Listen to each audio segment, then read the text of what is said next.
انہوں نے کہا یہ ہماری تاریخ ہے. ظاہر ہے یہ تاریخ جو ہے اس پہ فخر تو نہیں کیا جا سکتا نا. تو اس کے جواب میں منیب اختر صاحب جو ہیں انہوں نے یہ کہا کہ جناب عدالت اپنے فیصلوں کو درست بھی تو کرتی رہی ہے نا. آسمہ جیلانی کیس کا انہوں نے حوالہ دیا. اب آسمہ جیلانی کیس جو ہے یہ آسمہ جیلانی کی درخواست تھی، جسے آسمہ جہانگیر بعد میں ہو گئی وہ شادی کے بعد. تو آسمہ جیلانی صاحب نے جو یحییٰ خان کا ماشاء اللہ تھا اس کو چیلنج کیا تھا، اور عدالت نے فیصلہ کب دیا تھا؟ جب یحییٰ خان گھر چلے گئے تھے. اس وقت انہیں یوزربر قرار دیا تھا جناب یہ غاصب ہے. اس میں یہ فیصلہ جب مارشاء اللہ وہ جو بیٹھا ہوتا ہے مارشاء اللہ ایڈمنسٹریٹر یا فرد واحد یا آمر، اس وقت تو کوئی فیصلہ نہیں ایسا. اور جو ایک فیصلہ جس کا قاضی صاحب نے ذکر کیا ہے کہ جناب عدالت نے ریپینٹ بھی کر لیا تھا کہ جو ماضی میں ہو چکا وہ ہو چکا. وہ 2009 کا فیصلہ ہے. 31 جولائی پی سی او مشرف کے PCO کے خلاف جو فیصلہ دیا تھا سپریم کورٹ نے، اس کا وہ شاید ذکر کر رہے تھے. جسٹس منیب اختر صاحب آسمہ جیلانی کیس کی بات کر رہے ہیں. اس میں ایک نوٹ جو ہے وہ بڑا زبردست تھا. وہ سابق چیف جسٹس پاکستان یعقوب علی خان صاحب نے ایک اضافی نوٹ اس میں دیا تھا، اور انہوں نے یہ کہا تھا کہ جو مارشاء اللہ لگاتے ہیں یا آئین توڑتے ہیں ان کا جرم کبھی معاف نہیں کیا جا سکتا. عدالتیں اسے جائز قرار ہی نہیں دے سکتی. یہ تو اب آئین میں ترمیم کر کے 18ویں ترمیم میں یہ چیز شامل کی گئی ہے نا کہ عدالتیں جائز قرار نہیں دے سکتی. اس سے پہلے تو یہ تھا ہی نہیں یہ والی چیز کہ جناب عدالتیں جائز قرار دے سکتی ہیں یا نہیں دے سکتی. انہوں نے جو یعقوب علی خان صاحب تھے انہوں نے یہ لکھا تھا. انہوں نے کہا جناب اگر گن پوائنٹ پہ طاقت کے زور پہ عدلیہ کو مجبور کر کے کوئی فیصلہ لے بھی لیا جائے کہ جناب یہ جو یوزرپر ہے یا جو غاصب ہے یا آمر ہے اس کا اقدام درست ہے، وہ کہتے ہیں وہ فیصلہ ہی غلط ہے. وہ فیصلہ قابل قبول ہے ہی نہیں آئینی طور پہ. اور انہوں نے یہ بھی لکھا ہے کہ جب موقع ملے، یعنی جب غاصب یا آمر جو ہے وہ کمزور ہو جائے تو عدلیہ کو کارروائی کرنی چاہیے اور اس کو سزا دینی چاہیے. اور انہوں نے سزا پتہ کیا تجویز کی تھی؟ انہوں نے کہا تھا سزائے موت ملنی چاہیے اس بندے کو جو آئین توڑتا ہے. اور دلچسپ بات یہ ہے کہ جو ان کی قبر کا کتبہ ہے اس پہ ان کا جو اضافی نوٹ تھا وہ درج ہے. ان کی قبر پہ لکھا ہوا ہے یہ والی چیز جو ہے. بہرحال یہ انہوں نے منیب صاحب نے کہا، لیکن وہ یہ بھول گئے کہ وہ تو آمر کے جانے کے بعد اور اس کے بعد کتنے فیصلے آئے؟ 3 فیصلے آئے جس میں جو آمر تھا ان کے اقدامات کو درست قرار دیا گیا، مارشاء اللہ کو جائز قرار دیا گیا. بہرحال منیب اختر صاحب کی اپنی سوچ ہے، انہوں نے قاضی صاحب سے اختلاف کرنا تھا اور کر لیا. اور پھر اعجاز علی حسن صاحب بار بار یہ بات کر رہے تھے کہ جناب اپیل کا جو حق دیا گیا ہے supreme court practice and procedure act میں، اگر پارلیمنٹ کی منشا ہوتی اپیل کی تو وہ 185 جو ہے اس میں یہ شامل کر دیتے، نظر ثانی کی بجائے اپیل لکھ دیتے کہ 184 سب آرٹیکل 3 کے تحت. وہاں تو بھائی ذکر ہی نہیں کہ 184 سب آرٹیکل 3 کے تحت جو اختیار ہے وہ اس کے خلاف نظر ثانی ہونی. اس میں تو تمام مقدمات جو بھی سپریم کورٹ میں جانے ہیں نیچے سے اوپر تک ان کے خلاف نظر ثانی ہے. یہ جو 184 سب آرٹیکل 3 کے تحت ہے اپیل، یہ تو ایک الگ ایشو ہے، اس کا تو ذکر ہی نہیں اس میں. وہ کہہ رہے نہیں جی نہیں یہ آئین میں ترمیم کرنا پڑے گی. تو اس پہ قاضی صاحب نے یہ کہا کہ جناب جو آئین میں ترمیم کی جاتی ہے اس کا بھی تو عدالتی جائزہ لیا جا سکتا ہے نا. حالانکہ یہ آئین میں لکھا ہوا ہے کہ پارلیمنٹ کوئی بھی آئینی ترمیم کر سکتی ہے اور اس کا عدالتی جائزہ نہیں لیا جا سکتا. لیکن ہماری عدالتوں نے ایک بنیادی آئینی ڈھانچہ جو ہے نا اپنے فیصلوں کے ذریعے تشکیل دے دیا ہوا ہے. ہمارے آئین میں کہیں بنیادی ڈھانچے کا ذکر نہیں ہے کہ جن میں ترامیم نہیں ہو سکتی. یہ تو 1949 میں جب جرمنی کا قانون بنا تھا نا دوسری جنگ عظیم کے بعد، تو انہوں نے 2 چیزیں اس میں رکھی تھیں کہ جو آئین ساز اسمبلی تھی اس نے کہا کہ آنے والی جو پارلیمنٹ ہے وہ ان 2 معاملات کو ختم نہیں کر سکتی. ایک انسانی حرمت تھی اور دوسرا جمہوریت تھی. اور ہمارے آئین میں اور بھارت کے آئین میں بنیادی آئینی ڈھانچے کا تصور ہی نہیں تھا. تحریری طور پہ کوئی آئینی ڈھانچہ نہیں ہے. بھارت میں 1964 میں ایک اختلافی نوٹ جج صاحب نے لکھا تھا کہ جناب بنیادی آئینی ڈھانچے کا ذکر تھا. اور پھر 1967 میں 1967 میں وہاں کی سپریم کورٹ نے ایک حکم دے دیا اور بنیادی ڈھانچہ جو ہے کہ یہ آئین کا بنیادی ڈھانچہ ہے جس میں جمہوریت بھی ہے، سیکولرزم بھی ہے، کہ ان کے خلاف کوئی آئینی ترمیم نہیں ہو سکتی، ان کو ختم نہیں کیا جا سکتا. اور ہمارے پاکستان میں 1997 میں محمود خان اچکزئی کیس میں پہلی مرتبہ بنیادی آئینی ڈھانچے کا ذکر کیا گیا، اور اس میں عدلیہ کی آزادی بھی شامل ہے، پارلیمانی سسٹم بھی شامل ہے، اسلامی پارلیمانی نظام یہ بھی اس میں شامل ہے، اور بنیادی انسانی حقوق وہ بھی اس میں شامل ہیں۔ تو عدلیہ کی آزادی والا جو بنیادی آئینی، اب یہ کہتے ہیں جناب بنیادی آئینی ڈھانچے میں ترمیم نہیں ہو سکتی۔ ہمارے بہت سارے عدالتی فیصلے، اور آخری فیصلہ جو اس حوالے سے ہے وہ ہے جو فوجی عدالتوں والا 18ویں ترمیم اور 21 ترمیم کے حوالے سے جو درخواستیں تھیں، سپریم کورٹ نے ان کا جائزہ لیا تھا اور درخواستیں مسترد کی تھیں، اس میں بنیادی آئینی ڈھانچے کو انہوں نے پھر ایک دفعہ اس کا ذکر کیا ہے۔ بہرحال 4 جج ایسے تھے جنہوں نے کہا تھا بنیادی آئینی ڈھانچہ کوئی چیز نہیں، پارلیمنٹ کوئی بھی ترمیم کر سکتی ہے۔ ان میں اس وقت کے چیف جسٹس تھے ناصر الملک صاحب، میاں ثاقب نثار صاحب اور آصف سعید کھوسہ صاحب، اور چوتھے جج تھے اقبال حمید الرحمان صاحب۔ اب اقبال حمید الرحمان صاحب جو ہیں، وہ جو ان کے والد تھے حمود الرحمان صاحب چیف جسٹس پاکستان، ان کے فیصلوں سے ادھر ادھر ہوتے ہی نہیں۔ انہوں نے پوری زندگی جو ہے نا حمود الرحمان کے نام پہ گزار دی ہے کہ جناب اگر میں یہ کروں گا تو حمود الرحمان صاحب کہیں گے یہ حمود الرحمان کا بیٹا یہ کیا کر رہا ہے، اگر یہ کروں گا تو یہ کرے گا۔ انہوں نے اپنی زندگی گزاری ہی نہیں۔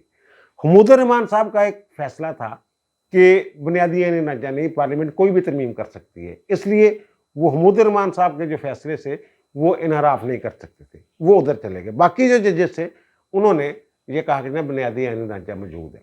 ان میں قاضی صاحب کا فیصلہ بھی ہے، بنیادی آئینی ڈھانچے کی بات قاضی صاحب نے بھی کی ہوئی ہے۔ بہرحال یہ تو ہم اور طرف نکل گئے۔ اچھا، سماعت کے دوران جو دیکھا گیا وہ یہ ہے کہ 2-3 جج ایسے تھے جو لقمہ دے رہے تھے وکلا کو، جو supreme court practice and procedure act کے خلاف بات کر رہے تھے، دلائل دے رہے تھے، ان کو لقمے دے رہے تھے، ان کو راستہ دکھا رہے تھے، اور پھر کھل کھلا کے یہ باتیں کر رہے تھے کہ جناب اس سے جو آئین میں ترمیم کے ساتھ ہی ہو سکتا ہے اگر ہونا ہو تو، اور آئین میں ترمیم والی بات قاضی صاحب نے بتا دی کہ جناب تسی تو آئینی ترمیم کا بھی جائزہ لے لیتے ہو، اور پھر بنیادی آئینی ڈھانچے کے نام پہ جو دل کرے فیصلہ دے دو۔ اس طرح سے جو بھی ترمیم آئے گی اس کو آپ کہہ دیں گے جناب یہ جو عدالتی آزادی ہے، عدلیہ کی آزادی ہے، اس کے منافی ہے، جناب اس ترمیم کو ہم اڑا رہے ہیں۔ اور دوسری جو بات اعجاز اللہ صاحب نے کی، انہوں نے کہا جناب یہ ٹھیک ہے، بات اپیل والی بات ہو رہی ہے، لیکن کتنے کتنے جا کر گل مکنی ہوندی ہے نا، تو عدالتیں غلط فیصلے بھی دے سکتی ہیں، لیکن پوری دنیا میں حتمی حیثیت سے عدالتی فیصلے کو تسلیم کیا جاتا ہے۔ تو اس پر جسٹس قاضی فائز عیسیٰ صاحب نے کہا کہ جناب حتمی فیصلے کی حیثیت اس ججمنٹ کو ہوتی ہے جو نیچے سے آتا ہے، سول جج، پھر سیشن کورٹ، پھر ہائی کورٹ، پھر سپریم کورٹ، اور پھر نظر ثانی، وہ حتمی حیثیت ہوتی ہے اس فیصلے کی۔ یہ جو 184 سب آرٹیکل 3 کے تحت آپ ڈائریکٹ سارے مقدمات سننا شروع ہو جاتے ہیں بیٹھ کے، انہوں نے کہا نیچے والی عدالتیں ویسے ہی ختم کر دیں، خرچہ بھی بچ جائے گا، سیدھے سارے مقدمات سپریم کورٹ میں آئیں 184 سب آرٹیکل 3 کے تحت، اور ہم بیٹھ کے جہاں فیصلہ کر دیں، اللہ اللہ خیر صلی اللہ، کام ختم۔ ان کا اپیل کا حق ہونا چاہیے، اسلام بھی اپیل کا حق دیتا ہے، وفاقی شرعی عدالت کی ججمنٹ بھی موجود ہے، انہیں اپیل کا حق دیا جانا چاہیے، اور جو عالمی عدالت انصاف ہے اس کا فیصلہ موجود ہے کلبھوشن والے کیس میں، اور اسے ہم نے مانا ہوا ہے کہ اپیل کا حق ہونا چاہیے، اسے اپیل کا حق دیا تھا نا، تو یہاں اپیل کا حق نہیں مل سکتا 184 سب آرٹیکل 3 کے تحت جو مقدمات کے فیصلے ہوتے ہیں۔ بہرحال قاضی صاحب نے جواب دیا آگے تھے، اور پھر وہ ظاہر ہے پھر جو انہوں نے کہا۔ اور دوسری بات جو میں کہہ رہا ہوں کہ اعجاز الحسن صاحب جو ہیں یہ دوہرا معیار بنائے ہوئے ہیں۔ ایک تو یہ آپ کو یاد ہوگا جب پہلی پیشی تھی اس کیس کی، قاضی صاحب فل کورٹ میں جب پہلی پیشی تھی، تو اس وقت قاضی صاحب نے یہ کہا تھا کہ اس ایکٹ میں یہ لکھا ہوا ہے کہ 3 رکنی کمیٹی ہوگی، چیف جسٹس صاحب ہوں گے اور 2 سینئر 3 جج ہوں گے، یعنی سردار طارق مسعود صاحب اور اعجاز الحسن صاحب، یہی بنتے ہیں نا کمیٹی۔ تو انہوں نے کہا کہ میری اپنے برادر ججوں سے بات ہو گئی ہے، اور اب ہم تینوں مل کے جو روسٹر وغیرہ ہے وہ تینوں مل کے بنائیں گے۔ تو اور یہ اعجاز الحسن صاحب راضی ہو گئے اس پہ۔ اب یہ خود تو اس اختیار کو انجوائے کر رہے ہیں کہ 3 بندوں نے مل کے، جو کمیٹی والا اختیار ہے جو ان کے پاس آ گیا ہوا ہے، قاضی صاحب کے ساتھ مل کے انہوں نے بنانے ہوتے ہیں بینچ پونچے، اس کو خود تو انجوائے کر رہے ہیں، لیکن جب خود چیف جسٹس بنیں گے اس وقت یہ اختیار کسی کے ساتھ شیئر کرنے کے لیے تیار نہیں، بار بار مخالفت کر رہے ہیں کہ جناب یہ غلط ہو رہا ہے، جناب سپریم کورٹ خود فیصلہ کرے، یہ پارلیمنٹ کیوں قانون بنائے، جناب ہم اپنا قانون بنا چکے ہوئے ہیں، قانون پہلے سے موجود ہے، وہ جو رولز ہیں ان کو کہتے ہیں وہ قانون ہے، وہ کورٹ کا ایک فیصلہ ہے، فل کورٹ کی، وہ انتظامی طور پہ ہو یا